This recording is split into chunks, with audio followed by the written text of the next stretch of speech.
Hi friends, പവിത്ര സീരിയലിന്റെ പുതിയ എപ്പിസോഡിലെ നന്ദിനിയുടെ സ്നേഹത്തിന് മുന്നില് എല്ലാവരും അന്തം വിട്ട് നിൽക്കുക. വേദയും പറയും നന്നായിട്ടുണ്ടെന്ന്. എന്നാ ഒരു ഗ്ലാസ് കൂടി എടുക്കട്ടെ?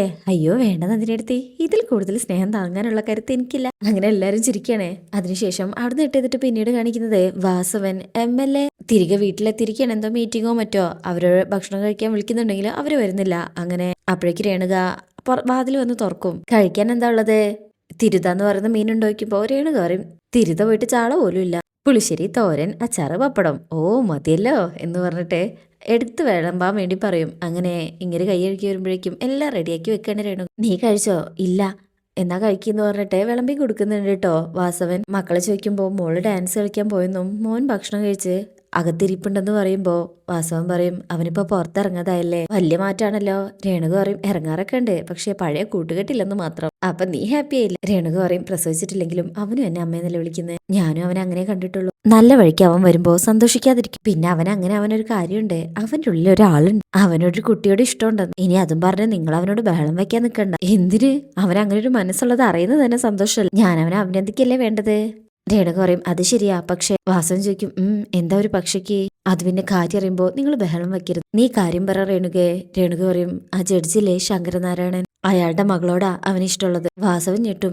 ആ കുട്ടിയോ? അതാ വിക്രമിന്റെ ഭാര്യയുടെ അനീത്തിയല്ലേ? അതുകൊണ്ടാ നിങ്ങളോട് ചൂടാവരുതെന്ന് പറഞ്ഞത്. വാസവൻ പറയും ഇവനോട് അവൻ ചെയ്തതെന്താന്ന് അറിയില്ല, ഇതൊന്നും നടക്കാൻ പോകുന്നില്ല, ഞാൻ സമ്മതിക്കത്തുമില്ല. രേണുക പറയും നിങ്ങൾ അത് ഞാൻ പറയുന്നത് കേൾക്ക്, എന്നിട്ട് തീരുമാനിക്കാം. വാസവൻ പറയും ഇതിൽ തീരുമാനിക്കാനൊന്നുമില്ല, ഇത് അവനെ കൊടുക്കാനുള്ള ട്രാപ്പാ. ആ കഴുത്ത് അത് അറിയാതെയാ പോയി ചാടിയിരിക്കുന്നത്. ഇത് ചതിയാ, അതവന് മനസ്സിലാവാഞ്ഞിട്ടാ മരപ്പൊട്ടൻ. രേണുക പറയും നിങ്ങൾക്ക് എല്ലാ കാര്യവും ചതിയും ആക്രമണത്തിലൂടെ മാത്രം മനസ്സിലാക്കാൻ കഴിയൂ, അതാ നിങ്ങളുടെ പ്രശ്നം. വാസവൻ പറയും ശരി, എങ്കിൽ ഞാൻ വിട്ടുകൊടുക്കാം. അവരൊരുക്കുന്ന കെണിയിലൂടെ ഇവൻ അവസാനിക്കുന്നത് വരെ കാത്തിരിക്കാം. എന്താ അത് മതിയോ നിനക്ക്?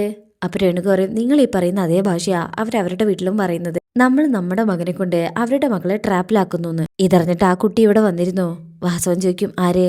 വേദ, വിക്രമിന്റെ ഭാര്യ. നമ്മുടെ മകൻ ഹോസ്പിറ്റലിൽ വെച്ച് 2 തവണ ആത്മഹത്യ ചെയ്യാൻ ശ്രമിച്ചു. അതറിഞ്ഞു നിങ്ങൾ? വാസവൻ അങ്ങ് ഞെട്ടിപ്പോകും. അവനെ ജീവിതത്തിലേക്ക് തിരികെ കൊണ്ടുവന്നത് ആ വേദയുടെ അനിയത്തിയാ. കഴിഞ്ഞു പോയ ജീവിതത്തിൽ അവൻ നല്ലാതെ വിഷമിക്കുന്നുണ്ട്. എല്ലാം തിരുത്തി നല്ല ജീവിതം നയിക്കണമെന്ന് അവൻ ആഗ്രഹിക്കുന്നുണ്ട്. പകയുടെയും പ്രതികാരത്തിന്റെയും വെറുപ്പിന്റെയും ലോകത്തിലേക്ക് അവനെ കൂടെ കൂട്ടിയാലേ നിങ്ങൾക്ക് ആശ്വാസം വരുള്ളൂ. ഒരിക്കൽ മരണത്തിന്റെ മുന്നിൽ പോയിട്ട് തിരിച്ചു വന്നവനാ. ഇനി ആരുടെയെങ്കിലും കത്തിയുടെയോ തോക്കിനോ മുന്നിൽ പോയി പെടണോ അവൻ? നിങ്ങളുടെ പകയും പ്രതികാരമൊക്കെ നിങ്ങളോട് തന്നെ അവസാനിച്ചോട്ടെ വാസവൻ ചേട്ടാ. മക്കളെ ദയവേത് അതിന്റെ പിൻഗാമികളാക്കരുത്. ആ കുട്ടിയുമായിട്ടുള്ള ജീവിതം നമ്മുടെ മോനെ നന്നാക്കുമെങ്കിൽ നിങ്ങൾ അതങ്ങ് സമ്മതിക്കേ. അതിനിടയിൽ എല്ലാം തകർക്കാനായി നിങ്ങൾ ഇറങ്ങി പുറപ്പെടല്ലേ. വരുണ കുട്ടിയെ കല്യാണം കഴിക്കാനുള്ള മാനസികാവസ്ഥയിലാണെന്ന് എനിക്ക് തോന്നുന്നത്. അതിനു മുമ്പ് വിക്രത്തോടുള്ള പക വെച്ച് നിങ്ങൾ എന്തെങ്കിലും ചെയ്തു കൂട്ടല്ലേ. പറഞ്ഞില്ലെന്ന് വേണ്ട. വാസവൻ ഇങ്ങനെ ഭക്ഷണം കഴിച്ചോണ്ടിരിക്കുക. ഒന്നും മിണ്ടാതിരിക്കുമ്പോ വാസവൻ ചേട്ടാ.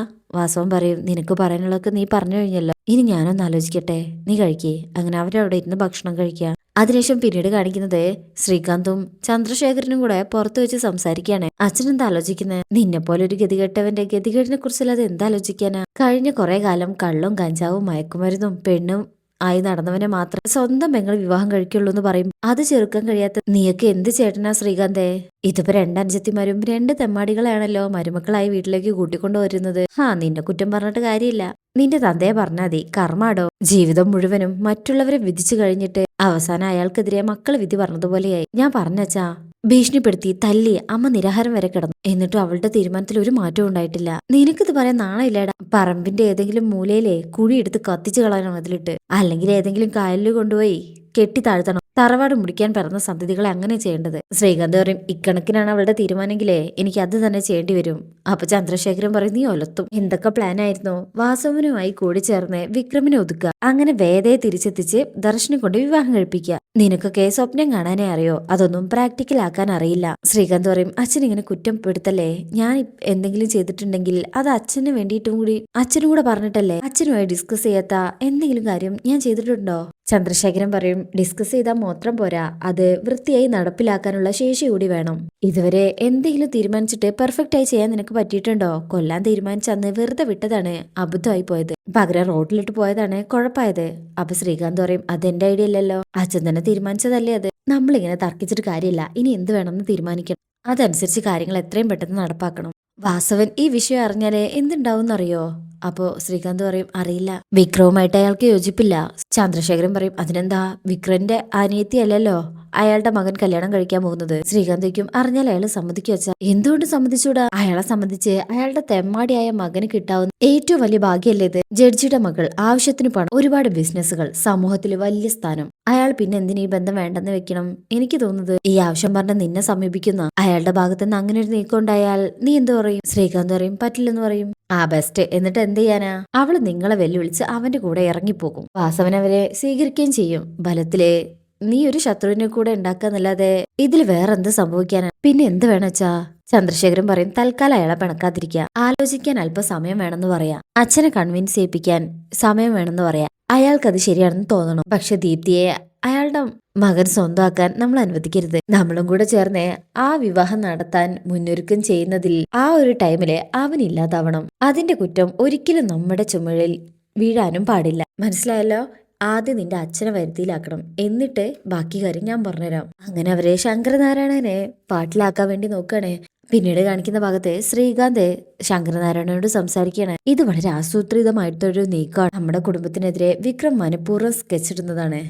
പക്ഷെ വാസവന്റെ മകൻ അപകടം ഉണ്ടായത് വിക്രം കാരണല്ലേ? അതിന്റെ പേരില് അവർക്കിടയിൽ ഒരുപാട് ഇഷ്യൂസും ഉണ്ടായില്ലേ? വിക്രമിന്റെ വീട് വരെ കത്തിച്ചില്ലേ? വീട് ഇടിച്ചു പൊളിക്കാൻ പോയപ്പോ അയാളുടെ ഭാര്യയെ തട്ടിക്കൊണ്ടു പോയിട്ടല്ലേ വിക്രം അത് നിർത്തിവെച്ചത്? അതൊക്കെ ശരിയാച്ചാ. വിക്രം മാലയിട്ടതിനു ശേഷവും വാസവന്റെ ആൾക്കാരെ ആക്രമിക്കാൻ ശ്രമിച്ചിട്ടുണ്ട്. പക്ഷെ വിക്രമും ആ ചെറുക്കനും തമ്മില് അതിനു മുന്നേ ഒരു തീരുമാനത്തിൽ എത്തിയിട്ടുണ്ട്. അപ്പൊ ശങ്കരൻ പറയും അതാ എനിക്ക് വിശ്വസിക്കാൻ പറ്റാത്തത്. ശ്രീകാന്ത് പറയും അച്ഛൻ വിശ്വസിച്ചേ മതിയാവും. ഈ വാസവന്റെ മകൻ ഹോസ്പിറ്റലിൽ കിടക്കുന്ന സമയത്ത് വിക്രം ഇടയ്ക്കിടയ്ക്ക് വിസിറ്റ് ചെയ്യാൻ പോവും. 2-3 മണിക്കൂർ അവര് സംസാരിച്ചിരിക്കുവായിരുന്നു അത്രേ. അവിടെയുള്ള ഒരു നേഴ്സ് വഴി ഞാൻ അറിഞ്ഞതാ ഒരു ശത്രുവിനോട് അടച്ചിട്ടിട്ട് ഇത്രയും സമയം എന്താ സംസാരിക്കാനുള്ളത്. ആ പൊട്ടൻ ജഡ്ജി അത് വിശ്വസിക്കണേ.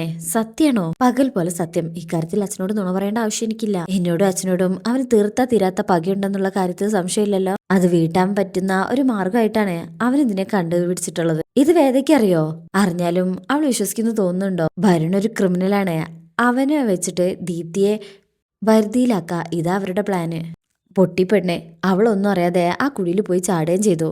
അപ്പോ ശങ്കരൻ ചോദിക്കും വിക്രവും വാസവന്റെ മകനും തമ്മിലുള്ള ഈ ഒരു ബന്ധത്തെക്കുറിച്ച് വാസവൻ അറിയില്ലേ? അറിഞ്ഞിട്ടും അയാൾ എന്തിനാ വിക്രമിനെ ആക്രമിക്കാൻ നിൽക്കുന്നത്? വാസവനും വിക്രവും തമ്മിൽ ശത്രുതയിലാണെന്ന് നമ്മുടെ മുന്നിൽ കാണിച്ചു തരാനാണെങ്കിലോ? അപ്പൊ വാസവൻ കൂടെ അറിഞ്ഞിട്ടാണ് ഈ കളിയെന്നാണോ? എന്തുകൊണ്ടായിക്കൂടാ? ഒരിക്കലും അച്ഛനും അയാളും തമ്മിൽ കോർത്തതല്ലേ? അവർക്ക് തെറ്റാനും കൈ കൊടുക്കാനും അധിക സമയം വേണ്ട. അപ്പൊ ശങ്കരൻ വിശ്വസിക്കാട്ടോ. ഇത് വേദ അറിഞ്ഞ അപ്പൊ വിക്രം എന്ത് ചെയ്യും? അപ്പൊ ശ്രീകാന്ത് പറയും അവളെ കൺവിൻസ് ചെയ്യാനാണോ വിക്രമിനെ ആവാത്തത്? അവൻ പറയുന്നത് മാത്രമാണ് ശരിയെന്ന് വിശ്വസിച്ചിരിക്കല്ലേ? അഥവാ എന്തെങ്കിലും അറിഞ്ഞാൽ തന്നെ തെറ്റും മാപ്പും പറഞ്ഞൊരു സോറി മതി. അതോടെ അവൾ വീണ്ടും അവന്റെ അടിമയായി. അങ്ങനെ ശങ്കരനെ മുഴുവനായിട്ട് വരുതിയിൽ വരുത്താണ് ശ്രീകാന്ത് അവിടെ. ശേഷം പിന്നീട് കാണിക്കുന്നത് വിക്രവും വേദയും രാത്രി സംസാരിക്കുകയാണ്. നന്ദിനിയുടെ ആ അധിക സ്നേഹത്തെക്കുറിച്ചൊക്കെ വേദ പറയണേ. നന്ദിനി അടുത്ത് ശ്രീചേടത്തിയോട് മാപ്പ് പറഞ്ഞോ? വേദ പറയും അതെന്നെ, ശരിക്കും ഞാനും വണ്ടറടിച്ചു പോയി. അല്ലെങ്കിൽ അവസരം കിട്ടിയാൽ കൊത്താൻ നോക്കുന്ന ആളാണ്.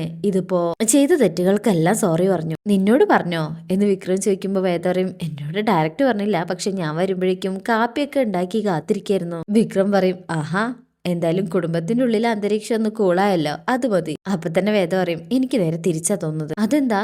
അതായത് വിക്രം സ്വാമിയെ ഒരാൾ നേരിട്ട് തല്ലുകയാണെങ്കിൽ എന്ത് ചെയ്യും? ഇപ്പോഴത്തെ അവസ്ഥയിൽ ഒന്നും ചെയ്യാൻ പറ്റില്ലല്ലോ. അതിനാണല്ലോ ഈ പദ്ധതി നീ എന്നെ വെച്ച് നടപ്പിലാക്കിയത്. അതോർത്ത് വിക്രം സ്വാമി പേടിക്കണ്ട. ഞാനുള്ളപ്പോ ആരെങ്കിലും തല്ലാൻ വന്നാലേ അത് മേലുകൊള്ളാണ്ട് ഞാൻ നോക്കിക്കോളാം. വിക്രം ചോദിക്കും അതെങ്ങനെ? നീയോ? അപ്പൊ വേദ പറയും അതെ, പൊതിഞ്ഞങ്ങ് പിടിക്കും. ഒരടി ദേഹത്ത് കൊള്ളാതെ ചേർത്തങ്ങ് പിടിക്കും. ഓഹോ, അത്രയും അടി വാങ്ങിക്കാനുള്ള ശേഷിയൊക്കെ നിനക്കുണ്ടോ? വിക്രം പറയുമ്പോ വേദയ്ക്ക് ചിരി വരും. ഇല്ലെങ്കിലും കൊള്ളാന്നേ, വിക്രം സ്വാമിക്ക് വേണ്ടിയല്ലേ. ഇനി ഞാൻ ചോദിച്ചതിന് ഉത്തരം പറ. വിക്രം ആയിരുന്നെങ്കിൽ എന്ത് ചെയ്യും? ഒരാൾ നേരിട്ട് തല്ലാൻ വന്നാലേ? വിക്രം പറയും തിരിച്ചെല്ലും, പരമാവധി ഇങ്ങോട്ട് തല്ല് കിട്ടാണ്ട് നോക്കും. പക്ഷെ ചിരിച്ചുകൊണ്ട് പുറകുന്ന് കുത്തേൽക്കാനുള്ള അവസരം ഉണ്ടാക്കിയാലോ? കൊള്ളു തന്നെ. വേദ പറയും അപ്പൊ അതിന് സാധ്യതയുണ്ടെന്ന് മനസ്സിലാക്കിയ ഒരുപക്ഷെ അതൊന്ന് രക്ഷപ്പെടാം അല്ലേ? വിക്രം പറയും തീർച്ചയായിട്ടും. ആ എന്നാലേ നന്ദിനി അടുത്തിടെ സോറി അങ്ങനെ കണ്ടാ മതി. കുറച്ചുകൂടെ അപകടം പിടിച്ച എന്തോ ഒരു ബോംബ് നന്ദിനി അടുത്ത് നമുക്കെതിരെ ഒരുക്കി വെക്കുന്നുണ്ട്. സൂക്ഷിച്ചു നിന്നാ രക്ഷപ്പെടാം. അങ്ങനെ നോക്കുമ്പോ വേദയുടെ ഫോൺ ബെല്ലടിക്കണേ.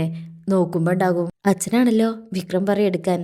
ശങ്കരം എടുത്ത അപ്പൊ തന്നെ പറയും നാളെ ഓഫീസ് പോകുന്ന വഴി എനിക്ക് നിന്നെ ഒന്ന് കാണണം. കാണേണ്ട സ്ഥലമൊക്കെ പറയണേ, കാണാതെ പോകരുത്, അത്യാവശ്യ എന്ന് പറഞ്ഞ് കോള് കട്ട് ചെയ്യാം. വിക്രം ചോദിക്കും എന്തു പറ്റി? അറിയില്ല, നാളെ അച്ഛനെന്നെ കാണണമെന്ന് അത്യാവശ്യമാണ് അത്രേ. വിക്രം പറയും ചെല്ലേ എന്തെങ്കിലും പുതിയ പണി തുടങ്ങി കാണും. വിക്രമിനെ വേദ എന്ന് പറഞ്ഞിങ്ങനെ നോക്കുക. ശേഷം പിന്നീട് കാണിക്കുന്നത് ശങ്കരൻ ജ്യൂസുമായിട്ട് പത്മത്തിന്റെ അടുത്തേക്ക് ചെല്ലാണ്. എന്നിട്ട് ജ്യൂസ് കുടിക്കാൻ നിർബന്ധിക്കുമ്പോൾ ഭക്ഷണം കഴിക്കില്ലെന്നുള്ള വാശിയിലാണ് പത്മ അവിടെ ഇരിക്കുന്നത്. ശങ്കരൻ ഒരുപാട് നിർബന്ധിച്ചിട്ടും കുടിക്കാതാവുമ്പോൾ ആ ജ്യൂസ് അവിടെ വെച്ച് ശങ്കരൻ അവിടെ നിന്ന് പോവാണ്. പിന്നീട് കാണിക്കുന്നത് പിറ്റേ ദിവസമാണ് വേദ ഓഫീസിലേക്ക് പോകുന്ന വഴി ശങ്കരൻ പറഞ്ഞ സ്ഥലത്ത് വരികയാണ്. അപ്പം ഉണ്ടാവും അച്ഛൻ അവിടെ നിൽക്കുന്നത്. അവരിങ്ങനെ കണ്ണിലേക്ക് നോക്കി നിൽക്കും. നിന്റെ ഭർത്താവിന് സുഖമല്ലേ? വേദ ഞെട്ടിപ്പോകും. എന്തൊന്നും മിണ്ടാത്തത്? വേദ പറയും സാധാരണ അച്ഛൻ അന്വേഷിക്കാറുള്ള ഒന്നല്ലല്ലോ അത്, അതുകൊണ്ട് അത്ഭുതപ്പെട്ടതാണ്. സുഖായിരിക്കാനാ ചാൻസ് ഇല്ല. പക വീട്ടാൻ അവസരം കിട്ടുമ്പോൾ ചിലരുടെ മനസ്സിന് സന്തോഷം കൂടെയുള്ളൂ. വേദയ്ക്കൊന്നും മനസ്സിലാവുന്നില്ല. ഇങ്ങനൊരവസ്ഥയില് നിന്റെ മുന്നിൽ വന്ന് നിൽക്കേണ്ടി വന്നതില് എനിക്ക് ബുദ്ധിമുട്ടുണ്ട്. പക്ഷെ വേറെ നിവർത്തിയില്ലല്ലോ. Point to the core. അച്ഛൻ എപ്പോഴും പറയാറുള്ളത് അതാണ്. ഇങ്ങനെ വളഞ്ഞു മൂക്ക് പിടിക്കാൻ ശ്രമിച്ച അച്ഛന്റെ സമയവും പോവും. എനിക്കൊന്നും മനസ്സിലാവത്തുമില്ല. നിനക്ക് കാര്യം അറിയാം, അതുകൊണ്ടാണല്ലോ നീ ദീപ്തിയെ കാണാൻ വന്നത്. നീ നിന്റെ ജീവിതം തെരഞ്ഞെടുത്തപ്പോ ഞങ്ങൾ ആവുന്നത്ര വിലക്ക് തടസ്സം പറഞ്ഞു, വീണ്ടും വീണ്ടും പറഞ്ഞു. എത്ര അപേക്ഷിച്ചിട്ടും നീ തിരിച്ചു വന്നില്ല. അതേ പാതയിലേക്ക് നീ നിന്റെ അനിയത്തിയെ കൂടെ കൊണ്ടുപോവാണെങ്കിൽ എനിക്കത് സഹിക്കാൻ കഴിയില്ല വേദ. വേദ പറയും അച്ഛൻ എന്തൊക്കെയാ പറയുന്നേ? ഞാൻ അവളെ സപ്പോർട്ട് ചെയ്യുന്നു എന്നാണോ അച്ഛൻ കരുതിയിരിക്കുന്നത്? ഒരിക്കലുമല്ല. ഞാൻ വീട്ടിലേക്ക് വന്നത് അവളോട് ആ ബന്ധത്തിൽ നിന്ന് പിന്മാറണമെന്ന് പറയാനാ. ഞാനത് വിശ്വസിക്കണോ? അച്ഛൻ എന്തുകൊണ്ട് വിശ്വസിക്കുന്നില്ല എന്നതാണ് എനിക്ക് ചോദിക്കാനുള്ളത്. നിന്റെ ഭർത്താവ് എന്റെ കുടുംബത്തോട് പരസ്യമായി യുദ്ധം പ്രഖ്യാപിച്ചിട്ടുള്ളത് കൊണ്ട് തന്നെ നിന്നോട് പുറത്തു വരാൻ തുടങ്ങായിരുന്നു ഞാൻ. കാലം ഉണക്കാത്ത മുറിവുകളില്ലെന്ന് ഞാൻ വിശ്വസിക്കായിരുന്നു. പക്ഷേ നീ അത് അർഹിക്കുന്നില്ല, അഥവാ നിന്റെ ഭർത്താവ് അതിന് സമ്മതിക്കുന്നില്ല. വിക്രം എന്ത് ചെയ്തെന്ന് അച്ഛൻ പറയുന്നത്? അവൻ നേരിട്ട് ചെയ്യുന്നില്ല, പക്ഷെ ചെയ്യിപ്പിക്കുന്നു. എന്ത് നോൺസെൻസ് ആയി പറയുന്നത്? ശങ്കരൻ പറയും വാസവന്റെ മകനെ കൊണ്ട് എന്റെ മകളെ കെണിയിൽ വരുത്താൻ നോക്കുന്നു. വേദ ഹോ മൈ ഗോഡ്, ആര് പറഞ്ഞു അച്ഛനോടിത്? വാദവും പ്രതിവാദവും കേട്ട് തിരിച്ച് സത്യം മനസ്സിലാക്കി വിധി പറയുന്ന അച്ഛനാണോ ഈ കള്ളക്കഥ വിശ്വസിച്ച് വിക്രമിനെതിരെ ഇറങ്ങിപ്പുറപ്പെടുന്നത്? ശങ്കരൻ പറയും മതി, ഇനി നീ കൂടുതൽ വിശദീകരിക്കണ്ട. അവൻ എങ്ങനെയുള്ളവനാണെന്നും എന്തൊക്കെ ചെയ്യുന്നേ എനിക്ക് ഊഹിക്കാൻ കഴിയും. പക്ഷെ ഒന്നുണ്ട്, ദീപ്തിയുടെ ജീവിതത്തെ കൂടി എടുത്ത് പന്താടാനാണ് തീരുമാനമെങ്കിൽ, അതാണ് ഉദ്ദേശമെങ്കിലേ പണിക്കത്ത് ശങ്കരനാരായണന്റെ യഥാർത്ഥ മുഖം അവനറിയും. വേദവർ ഇതെല്ലാം കേട്ടിങ്ങനെ ഷോക്കായി നിൽക്കുന്നിടത്താട്ടോ ഈ ഭാഗം കഴിയുന്നത്. അപ്പോൾ ഇന്നത്തെ റിവ്യൂ ഇഷ്ടപ്പെട്ടിട്ടുണ്ടെങ്കിൽ ചാനൽ എല്ലാവരും ഒന്ന് ലൈക്ക് ചെയ്യുക, സബ്സ്ക്രൈബ് ചെയ്യുക, സപ്പോർട്ട് ചെയ്യുക. താങ്ക്